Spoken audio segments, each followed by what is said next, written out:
درود ان پر رسول اللہ صلی اللہ علیہ وسلم پر وحی کی ابتدا سچے خوابوں کی صورت میں ہوئی۔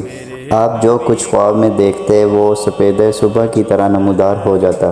پھر آپ کو تنہائی محبوب ہو گئی، چنانچہ آپ غار حرا میں خلوت اختیار فرماتے اور کئی رات گھر تشریف لائے بغیر مصروف عبادت رہتے۔ آپ کھانے پینے کا سامان گھر سے لے جا کر وہاں چند روز گزارتے، پھر حضرت خدیجہ رضی اللہ عنہ تعالیٰ کے پاس واپس آتے اور تقریباً اتنے ہی دنوں کے لیے پھر توشہ لے جاتے، یہاں تک کہ آپ ایک روز جبکہ آپ غار حرا میں تھے، یکایک آپ کے پاس حق آ گیا اور ایک فرشتے نے آ کر آپ سے کہا، پڑھو۔ آپ صلی اللہ علیہ وسلم نے فرمایا، میں پڑھا ہوا نہیں ہوں۔ آپ کا فرمان ہے، اس فرشتے نے مجھے پکڑ کر خوب بھنیچا، یہاں تک کہ میری قوت برداشت جواب دینے لگی۔ پھر اس نے مجھے چھوڑ دیا اور کہا، پڑھو۔ میں نے کہا، میں پڑھا ہوا نہیں ہوں۔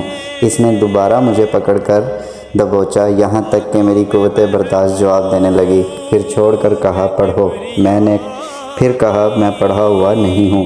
اس نے تیسری بار مجھے پکڑ کر بھنیچا، پھر چھوڑ کر کہا، پڑھو اپنے رب کے نام سے جس نے پیدا کیا، جس نے انسان کو خون کے لوتھڑے سے پیدا کیا، پڑھو، اور تمہارا رب تو نہایت کریم ہے۔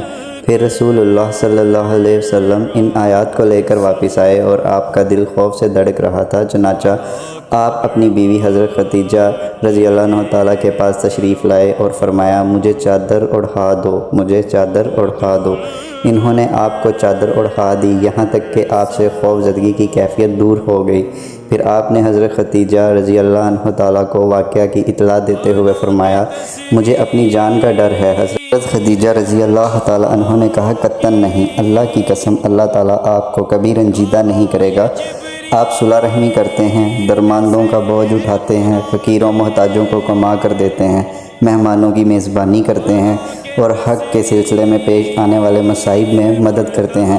پھر حضرت خدیجہ رضی اللہ تعالیٰ عنہ رسول اللہ صلی اللہ علیہ وآلہ وسلم کو ساتھ لے کر اپنے چچا زاد بھائی ورقہ بن نوفل بن اسد بن عبد العزی کے پاس آئیں۔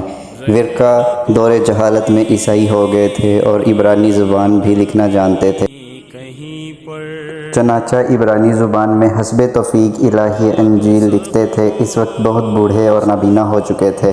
ان سے حضرت خدیجہ رضی اللہ تعالیٰ عنہ نے کہا، بھائی جان، اپنے بھتیجے کی بات سنیں۔ ورقہ نے پوچھا، بھتیجے کیا دیکھتے ہو؟ رسول اللہ صلی اللہ علیہ وآلہ وسلم نے جو کچھ دیکھا تھا بیان فرما دیا۔